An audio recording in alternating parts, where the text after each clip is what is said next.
Bismillahirrahmanirrahim. Assalamualaikum warahmatullahi wabarakatuh. Saya Purnomo Raharjo dari Balai Besar Survei dan Pemetaan Geologi Kelautan, Badan Geologi, Kementerian SDM. Pada kesempatan ini saya ingin mencoba memberikan informasi terkait kebencanaan di wilayah pesisir dan laut, yaitu proses abrasi dan akresi atau sedimentasi. Itu merupakan suatu proses yang dinamis di kawasan pesisir dan laut. Faktor geologi berpengaruh, juga faktor oseanografi berpengaruh di wilayah tersebut. Baik, pertama-tama untuk kita mengetahui proses dinamika pantai yang terjadi di kawasan Semarang ini, kita menggunakan sistem informasi geografis dengan pengolahan data informasi spasial. Itu kita bisa mengetahui dan mengelola data secara digital.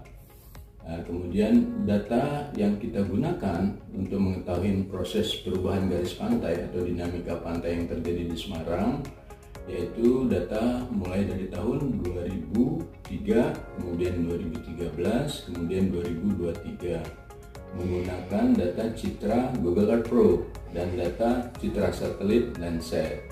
Nah, dari situ kita secara geografis kita dapat mengetahui perubahan garis pantai yang terjadi di Semarang. Namun data ini tentunya membutuhkan verifikasi, yaitu dengan kita melakukan studi lapangan, melakukan pemetaan karakteristik pantai, kemudian kita mengolah data angin untuk mengetahui energi yang berpengaruh terhadap garis pantai tersebut.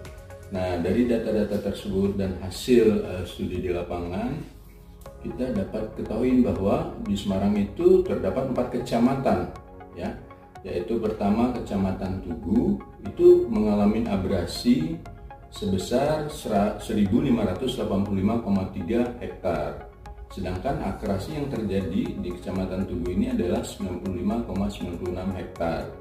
Kemudian di Kecamatan Semarang Barat itu abrasi yang terjadi adalah 100,18 hektar, sedangkan akrasi yang terjadi adalah 206,8 hektar. Kemudian di Kecamatan Semarang Utara, abrasi yang terjadi adalah 112,78 hektar dan akrasi yang terjadi adalah 75,25 hektar. Kemudian yang terakhir adalah di Kecamatan Genuk.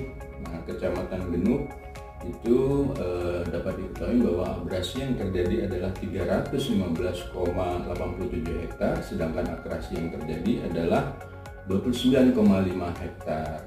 Nah, dari hasil pengolahan data dengan melalui proses digitasi, kemudian kita verifikasi dengan data lapangan, maka kita dapat ketahui bahwa Kecamatan Tugu itu proses yang terjadi adalah proses abrasi yang paling luas terjadi.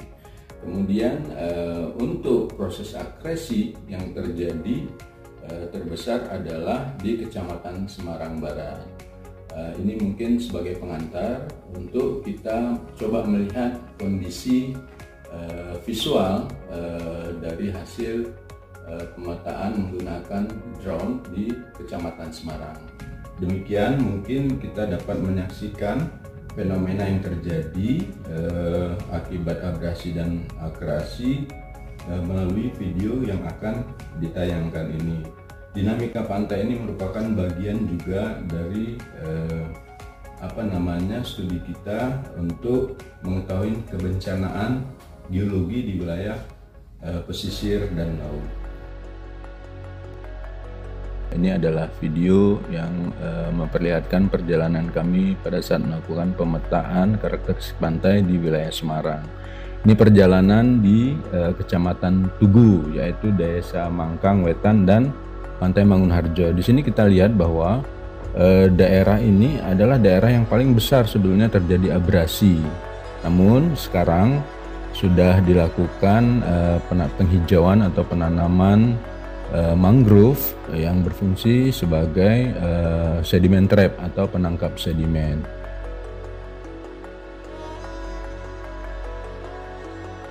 Nah, kemudian perjalanan kita berlanjut ke arah Kecamatan Semarang Barat nih, ya, dekat Bandara Ahmad Yani. Nah, kita lihat bahwa di sini juga sudah mulai dicoba membuat petak-petak berupa tanaman mangrove.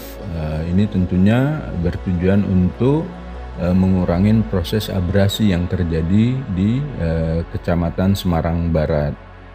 Nah, ini sudah cukup bagus. Kita mencoba menyusurin banjir Kanal Barat.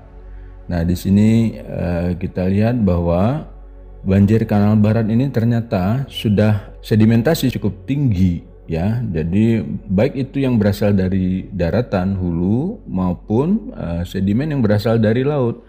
Nah, di sini kita lihat tadi bahwa ada sedimen asal daratan. Kemudian nanti menuju sampai ujung kita melihat adanya sedimen asal laut. Nah, kemudian ini adalah Kecamatan Semarang Utara, Desa Panggung Lor. Nah, itu Kanal Barat, Tambak Loro. Ini Kanal Timur saat ini. Sekarang sudah dibuat pelindung atau proteksi terhadap pemukiman nelayan. Nah, ini adalah daerah yang dulunya merupakan pemukiman, tapi saat ini sudah terendam oleh banjir rob dan ini juga mengalami abrasi.